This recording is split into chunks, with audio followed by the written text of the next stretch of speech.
Alright, this is just going to be a little quick test of this 4-inch Adaptabel that I got yesterday in the lot of 4 bells. So this is the first time I'm testing it, so here we go. In 3, 2, 1.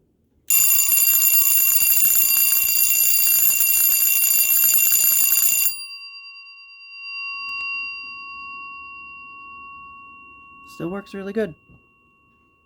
Really loud. So that's the older one with the Edwards E Company label. Now, let's hook this one up. Alright, I stuck that one on that one's adapter plate, so now let's test this one in 3, 2, 1.